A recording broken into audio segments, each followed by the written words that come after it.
On today's podcast, we want to refresh all of us back to the 6A's of leading change that I often reference. I often reference this idea of the 6A's of leading change. And so this is a refresh episode to kind of bring our minds back to this. Many people don't think about the fact that there is a process to leading change for you individually, for your team, for your culture. The question is, are you leading and committed to the process of leading change? And so we're going to refresh our minds and hearts on the 6A process for leading change on today's podcast. Welcome back to The Thermostat with Jason Barger. If you're currently on a commute, a walk, or just a micro break in your day, glad you're making time to step back, to think, and to reflect on the next steps on your journey. I've never been more convinced the best leaders and team cultures in the world are the ones that make time to step back, breathe in good oxygen, and calibrate their thermostat. I hope today's conversation leaves you feeling grounded and inspired. Now let's dive into today's topic to engage our minds and hearts in order to authentically lead and create compelling cultures wherever we are in the world.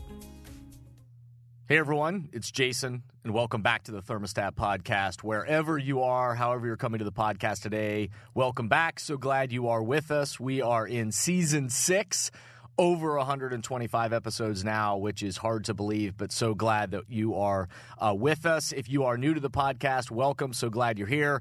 Hope you buckle up, jump in, check out some of the older episodes. So many great individual episodes, but also great conversations with thought leaders and folks. So scroll back, check out old episodes, and I hope they resonate with you. If you are one of the OGs, one of the folks that have been with us from the very beginning, welcome back. So glad you are here. My commitment to you all continues to be, I want this to be a place for you in your day, in your week, in your practice.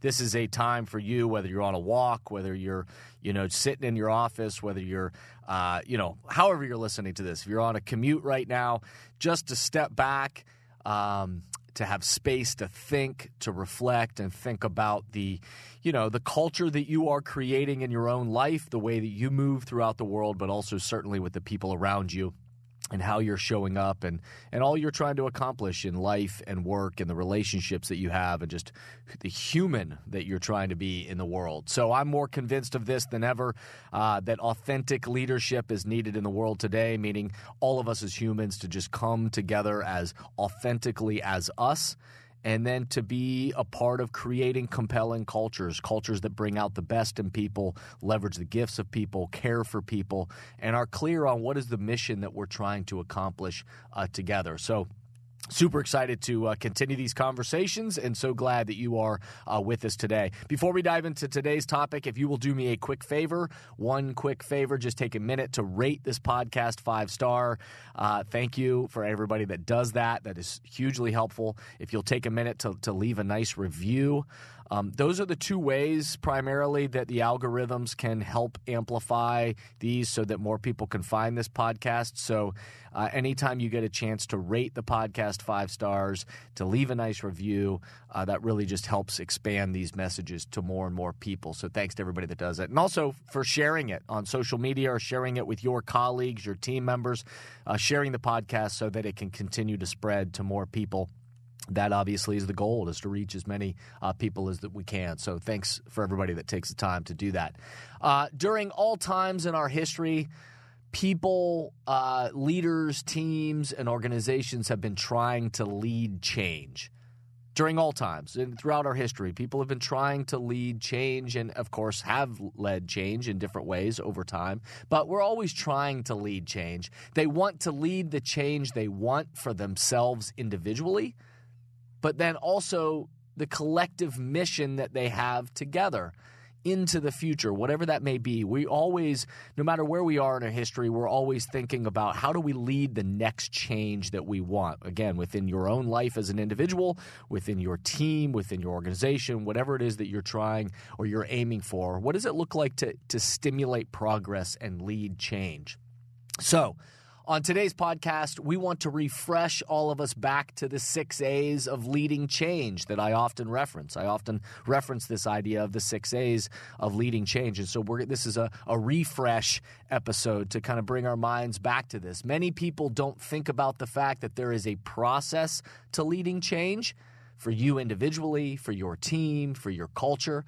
The question is, are you leading and committed to the process of leading change? And so we're going to refresh our minds and hearts on the 6A process for leading change on today's podcast.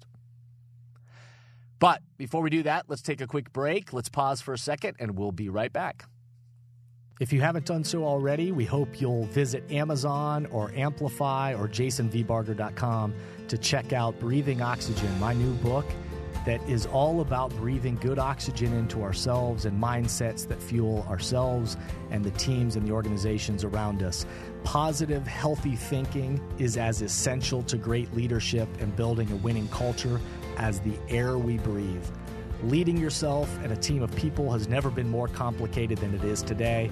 As a leader, every move you make is either breathing life into your organization or slowly killing it. The atmosphere can easily turn toxic with negativity, blame, and doubt poisoning the culture. Just like every being on the planet needs good air to breathe, every organization needs leadership that breathes life into its people to sustain the energy required to complete its mission. Breathing Oxygen focuses on 6 key leadership mindsets that breathe life into any team: clarity, inclusivity, mental agility, grit, rest, and ownership. Join us. Join the launch. Read and share Breathing Oxygen. Most people, most humans don't sit around and just study change theory. You know, change theory isn't something that most people sit around and study or think about a whole lot. I'm a strange guy who thinks about this stuff, so I look into it and I think about it. But most people just want to kind of hurry up and they want to be at the end of the process, or they want to quickly get to the outcome that they desire. They're not concerned with the process of change. They just want the change to actually happen. They just want change to magically happen. However, we also know, of course, even all of us that want to hurry up and just have the change or the outcome or whatever we're aiming for, much like everything, we also realize, we know that we don't develop as human beings like that. You know, we don't just hurry up and develop. We know that it is a process that we go through. And we also don't create a team or a culture or make significant progress of any kind all at once. In our minds, we know that. But oftentimes in the instantaneous world of gratification that we live in, we want to just hurry up and be at the end. We want the outcome. But when we step back and think about it, we know that none of this, our own development, the development of our team, our culture, or any significant progress that we make individually or collectively together, that it doesn't just happen all at once. It's a process, and it happens intentionally over time. So this is why in my book, Thermostat Cultures, and on many of these podcasts, I reference the 6A's of leading change. And so we're going to talk about them and just refresh our minds, because it has to do with so many of the topics that we'll talk about in terms of our own individual development, in terms of the development of the culture of our teams and the people around us, leading change for any kind of process or outcome that you are, a goal that you might have. So we're going to refresh our minds on that process of leading change. I refer to the 6A's of the change process because if you study change theory, which again most people don't sit around, all change follows the same patterns. And depending on who you're studying or what research, everybody uses slightly different language to describe the process, but it all follows the same pattern. The way that we individually or collectively change and lead the kind of change we want, it all follows the same pattern. And so I use the 6A's because I think it is easier for people to quickly wrap their heads around. It's easier to remember 6A's than this kind of intricate change theory process. I think the 6A's helps kind of wrap up that pattern and show it to us in a much more digestible, easy to understand, and then helps us to then think about how are we moving through that change process. So the 6A's are something that I think is enables us to quickly wrap our heads around, especially if you aren't somebody who has studied change theory intimately. So the 6A's, I'll quickly identify the 6A's, and then I'm going to go through each one of them and just remind us of what they are. When we think about our own development, again, think about you just trying to develop anything or develop towards a goal that you might have, your own personal development, and then also thinking about the culture that you might be trying to create within the people around you and on your team or throughout your organization. The change process and leading change follows these 6A's. Assess, align, aspire, articulate, act, and anchor. Assess, align, aspire, articulate, act, and anchor. And I'll quickly run through them just so we can see that this process is a circular process, and the process of leading change never, ever stops. You've heard me saying culture shaping. The process of leading and shaping the culture that you have never, ever stops. Culture is dynamic, which means it's changing moment by moment every single day by the way we think, act, and interact. So leading ourselves and the people around us through the process of change helps us realize that that process of leading change within ourselves or within our culture never, ever stops. We're always calibrating the thermostat, and that change process follows this path. It starts with the first A of assessing. Whether you're looking to lead change in your own life, your own development, your own career, or your personal life, or you're looking to lead change within your team, your organization, or your business, the first step in the change process is assessing and being honest about where you are on the map. Where you are on the map. What is going well, and what are your obstacles? If we can't step back and identify, wait, hold on, I know we want to hurry up and change, but if we aren't honest about where are we, current state, then it's hard to really move past that. So we've got to be honest about it ourselves for our own individual development or for, again, a culture. What are we doing well? What's going well? What are our strengths? What are our celebrations? And what are our obstacles? What are the challenges we're facing? So I often think of it this way, of making sure that we're assessing what are our strengths? What are the things that we are doing well? Again, individually or collectively, if you're thinking about it from a culture standpoint. Where is our baggage? Meaning, what are those challenges, the obstacles the burdens we're carrying, the things from our past that maybe we're kind of carrying with us? What are those things that are maybe weighing us down a little bit right now?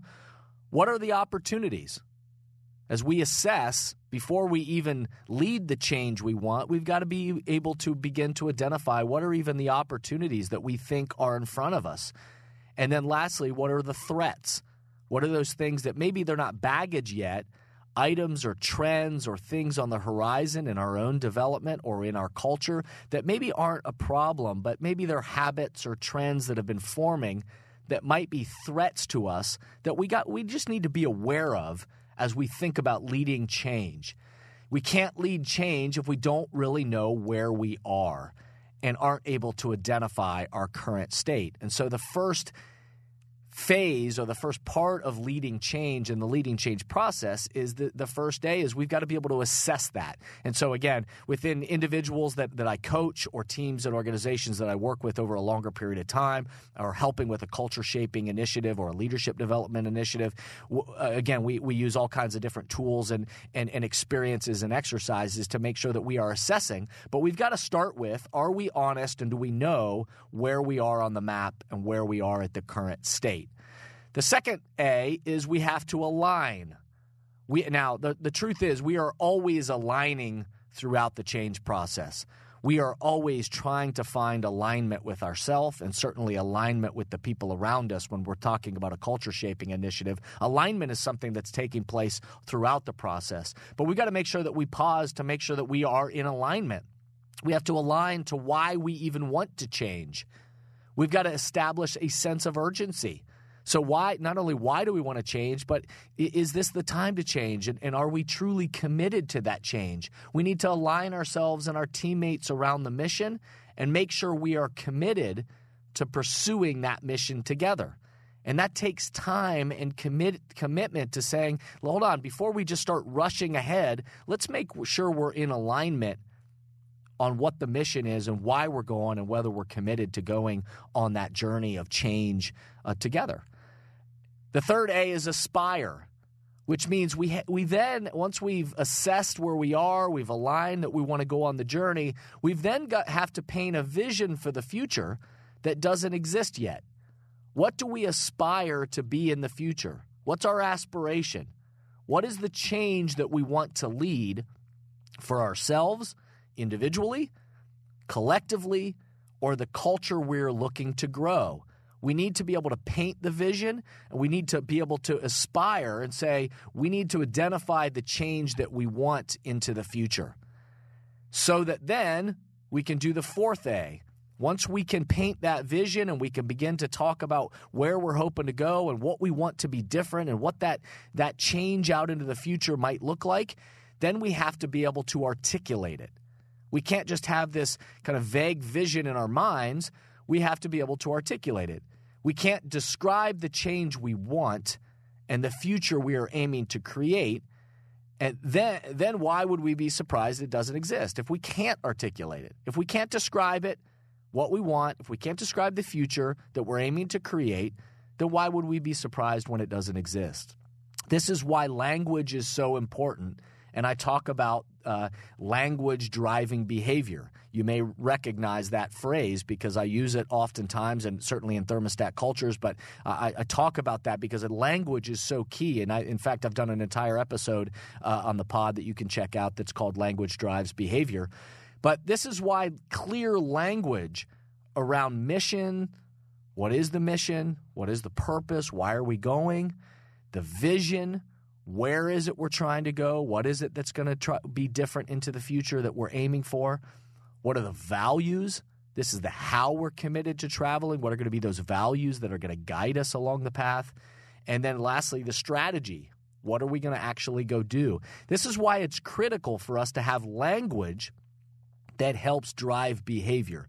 We have to be able to articulate it to ourselves and to other people, or else why would things just magically change? We have to be able to articulate the change that we want and be clear on that mission, vision, values, strategy. Then we can move into the fifth A, which is action. We've got to act, right? Then we have to tie it all to action. Individually and collectively, in the world that we live in that is so busy rather than effective, this is the spot in the process that individuals and teams often, just jump to in the process. We just quickly want to get to action. They're so eager to act that they haven't truly walked the process leading up to it. So we're so eager to act and kind of spring into motion, and we operate so much in that what space, what are we going to go do, what are we going to do, that oftentimes we jump to action before we've done the important steps and the important pieces of the process before that of the assessing. Where are we? Aligning around, why are we even going to do it and are we committed? We act oftentimes before we even have that aspiration of what's the vision of what we want into the future. And oftentimes we act before we can even articulate why and where and how and what are we trying to accomplish. And so the action is such an important and obviously critical part of the process, because eventually we've got to bring this stuff into action. But oftentimes the misstep is that we jump to that before we've actually done those key pieces of the change process before we lead to action.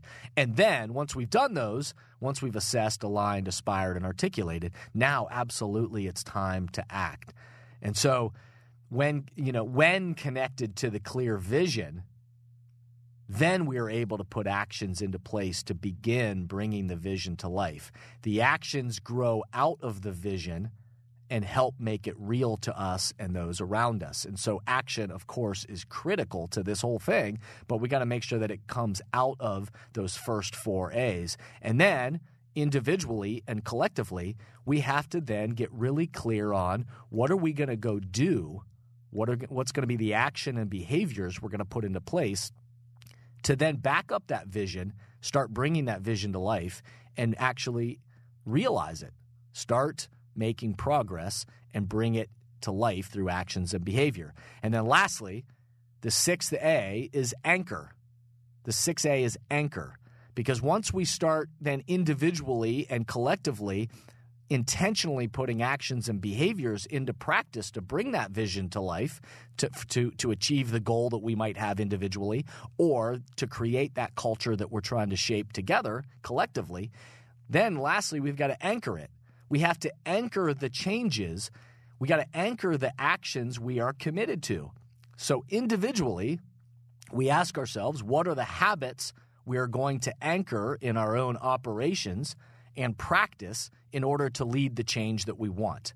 From an organizational development perspective, if you're thinking across your team or your organization, your entire company, then from an organizational development perspective, this is where teams begin and organizations begin to anchor the culture, that vision and those actions that we've begun to then anchor. This is where we start to create real intentionality around the way that we hire. Because, again, we're going to anchor the values and anchor this vision in the way that we hire new people. We're going to anchor the values and the culture and that vision that we have either for ourselves or for everybody in the way that we onboard new people into our team or into our organization. We're going to anchor it in the way that we identify and develop emerging leaders that are connected to that vision and that culture we're trying to create. We're going to anchor it in the way that we do performance evaluations, which is so that we're not just checking a box and people aren't just, did you accomplish the task, but how you accomplished the task, how you collaborate, how you showed up as a team member, as a representative of our team and organization. Was it consistent with the values that we have of not just what we do, but how we're committed to doing it as a team or as an organization? We're going to anchor the values and the culture in the way that we do manager development, the way that we do ongoing leadership engagement with the full company, no matter what level that you're at, around values and culture, the way that the organization and the senior leadership team continues to hold that out in front of them, and realizing that they need to be thermostats to also to be a part of the change that we want to see. And that change is that we are all ambassadors for the change that we want to be a part of. So all people, all positions, everyone throughout the culture, all of us anchor the values and the culture and that vision in all that we do. That is how change is truly led. It's not by accident. It's by intention. It's by discipline. And it's by commitment to the vision over time. But oftentimes we need to remind ourselves that there's an actual process to leading the change that we want. And it follows that same pattern. Assess, align, aspire, articulate, act, and anchor. So, like always, for this week, here are some questions for you to ponder. Are you and your team actively leading the 6A change process? If we're always trying to stimulate progress and lead some change of some sort, are you and your team actively leading the 6A change process? Are you following that 6A? Where in the process are you struggling? It's okay to admit that all the processes don't go smoothly. Is there a part of the process where your team or your organization or maybe you individually seem to get hung up? Where in the process of those 6A's are you struggling, or where are you getting hung up, so that you can identify that and make sure that you spend more time diving into that part of the process? What would be helpful to better align your team, your vision, your follow-up actions? What would be most helpful to you or your team to do that? If you don't have a strategy around this, or you aren't really paying attention to this, then really what you're probably doing is just hoping that things change rather than leading the change that you want. All of us, we all breathe energy into our habits every single day, either good, helpful oxygen, as you've heard me talk about, that kind of brings us energy and brings us clarity and brings us the kind of spirit and the kind of mindset to tackle the things that we're hoping to accomplish and to care for the people around us and lead in the way that we want. Or we're breathing in kind of toxic and negative air that makes it harder to breathe. Blame and gossip and finger pointing. So these positive habits that we form and that we practice, it helps us breathe in good air and have oxygen for the path ahead of us. Calibrating our own personal thermostat or leading change for ourselves personally, or calibrating the thermostat for our culture is something that never ever stops. This change, 6A's of leading change, the reason why, if you've seen it in a diagram that I often use, the arrows are going in a circular motion because we never stop calibrating the thermostats. We are the thermostats. Our internal temperature sets a temperature externally for others based on our own response and our own behaviors. So none of us are perfect, but if we want to lead change in the world, then we probably ought to be aware of what is that process for leading change, and then be willing to dive into it again for the changes you might want to see individually or the changes in your culture that you're hoping to lead collectively. So I hope you'll keep tuning in. We've got more great sessions and episodes coming to support your vision, your mindset on being an authentic leader and creating compelling cultures in the world. On the next episode, I'm excited to talk about, it's like we're getting to that point in the summer where I hope you have some time scheduled to rest, to take some time off. But we're going to talk about the irrefutable power of rest and how that fuels us as leaders and cultures. So remember, the best leaders, teams, and cultures on the planet stimulate progress by recalibrating their thermostat together. Thank you for listening to today's podcast, and I hope the messages and questions stimulate positive change along your path. As always, if these messages resonate with you and add value to your life, I hope you'll help amplify them throughout the world. Please rate, comment, and share on whatever podcast or social media platform you're using, and share this podcast with the people in your life or work who should be part of these conversations. That way, this spirit does, in fact, spread. If these messages or developing leaders and culture would be helpful to you and your organization, please contact us at jasonvbarger.com, jasonvbarger.com. And remember, we are all ambassadors for the culture we want to create in our life and work. We have to own the vision we want to be a part of. The future of leadership is you, is me, is us. Be a thermostat.